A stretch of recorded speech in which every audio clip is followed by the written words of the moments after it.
Hi అండి. ఈరోజు మనము సొర చేప కూర ఎలా వండుకోవాలో చూద్దామండి. నిజంగా ఈ రకంగా మసాలా వేసి వండుకొని తిన్నారంటే మళ్ళీ మళ్ళీ తినాలనిపించే విధంగా ఉంటుందండి. చూడడానికి సొర పిట్టు కూర అంటారనమాట. ఇలా సొరపిట్టు చూడడానికి ఎగ్ ఫ్రైలాగా ఉంటుంది గానీ, టేస్ట్ మాత్రం మళ్ళీ మళ్ళీ తినాలనిపించే విధంగా ఉంటుందనమాట. నేను వేసి చేసిన మసాలా, టేస్టీ మసాలా వల్ల ఇలాగా సొర పిట్టు కూర, రసము, పెరుగు, హెల్తీగా చేసిన 5 కప్స్ కేక్‌తో లంచ్ చాలా అద్దిరిపోయిందండి.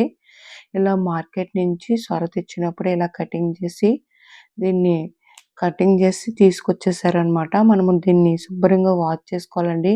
ఇది సముద్రంలో ఉంటుందండి. ఇది ఇసుక, ఇసుక వచ్చేస్తుందనమాట. చాలా శుభ్రంగా వాష్ చేసుకోవాలి. పొరలో కూడా ఇసుక వచ్చేస్తుందండి. చాలా ఆహ్, చాలా ఓపికగా క్లీన్ జేసుకోవాలి. ఇది చేపల కంటే క్లీన్ జేసుకోవడం చాలా ఈజీగానే ఉంటుందండి. అంటే మనము ఇలా గొరుకురాయి మీద ఏమి తోముకోక్కర్లేదు గానీ, ఉడికించుకుంటే ఆ పొరలోకి ఇసుకలాగా వచ్చేస్తుందనమాట. ఇలా శుభ్రంగా వాష్ చేసుకున్న తర్వాత ఇలా పాత్రలో వాటర్ వేసుకొని, పసుపు వేసుకొని జస్ట్ ఒక పొంగు వచ్చిందంటే చాలండి. మరి ఎక్కువగా ఉడికించుకోక్కర్లేదు.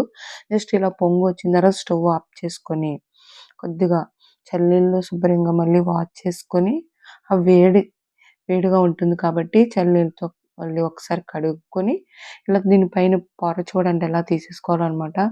మనం చూడండి సముద్రంలో ఆడుకుంటే సన్నని ఇసుక మన సారీ ఫాల్స్‌లోకి కూడా ఎళ్ళిపోతుంది అలాగా. ఈ పొరలోకి వచ్చేస్తున్నట్టు ఉంటుందనమాట. చాలా శుభ్రంగా వాష్ చేసుకోవాలండి ఆ పొరలో ఉన్న ఇసుకను. ఇలా లైట్‌గా ఉంటుందనమాట. ఆ పొరని జాగ్రత్తగా తీసుకోవాలి. ఈ టేస్టీ మసాలా ఒక్కసారి గమనించండి. ఏ రకంగా మసాలా వేసి ఒక్కసారి ఈ సొరపిట్టు కూర వండి చూడండి. అంతే. ఆ టేస్ట్ చాలా చాలా బావుంటుందనమాట. ఇంక మాటల్లో లేవు. ఇంక మీకు ఎలా చెప్పాలో అర్థం కాలేదు గానీ, నిజంగా అంత బావుందండి. అల్లము, వెల్లుల్లి, జీలకర్ర, ధనియాలు, గసగసాలు, నువ్వులు, మిరియాలు, గుమ్మడి గింజలు. ఇంకంతే టేస్ట్ అదిరిపోయిందండి. చిన్నగా దాల్చిన చెక్క, 3 యాలకులు, 2, 4 లవంగాలు వేసి మెత్తగా మిక్సీ పట్టేసుకోవాలండి మసాలా. ఇలా పాన్ పెట్టుకొని 2 గంటలు ఫుల్ కుడగట్లు ఆయిల్ ఆయిల్ వేసుకొని నువ్వుల నూనె వేసి వండుతున్నామనమాట.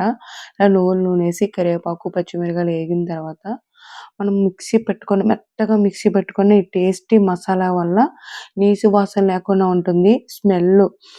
వేగుతున్నప్పుడే స్మెల్ బావుంటుందనమాట అండి.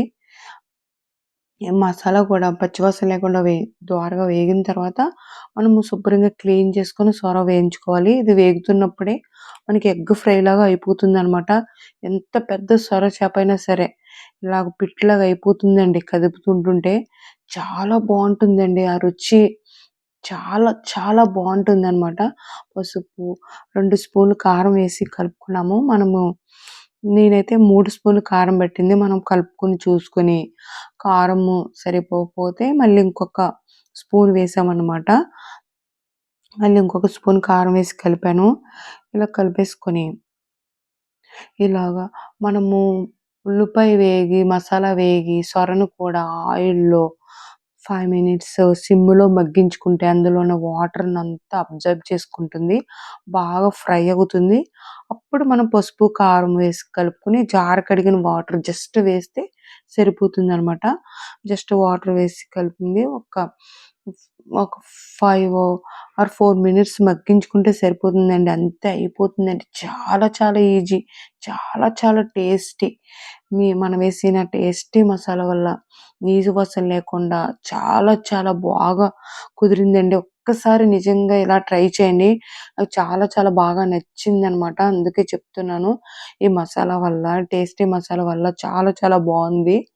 స్పైసీగా చాలా బావుందండి. ఇలా ఫైనల్ కొత్తిమీర వేసుకుంటే మన కూర రెడీ అయిపోయింది.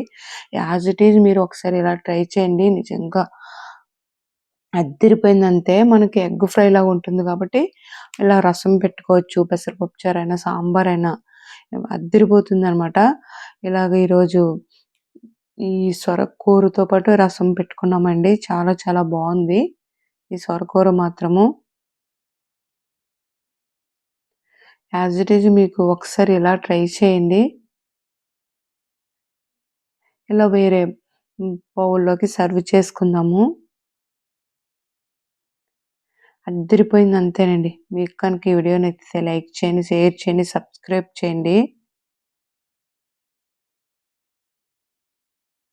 సూపర్ ఉందండి సొరపెట్టు కూర. ఒక్కసారి మీరు టేస్ట్ చూసారంటే మళ్ళీ మళ్ళీ తినాలనిపించే విధంగానే నిజంగానే ఉంది. అది నా గ్యారంటీ అండి. సూపర్ ఉంది. Thank you for watching.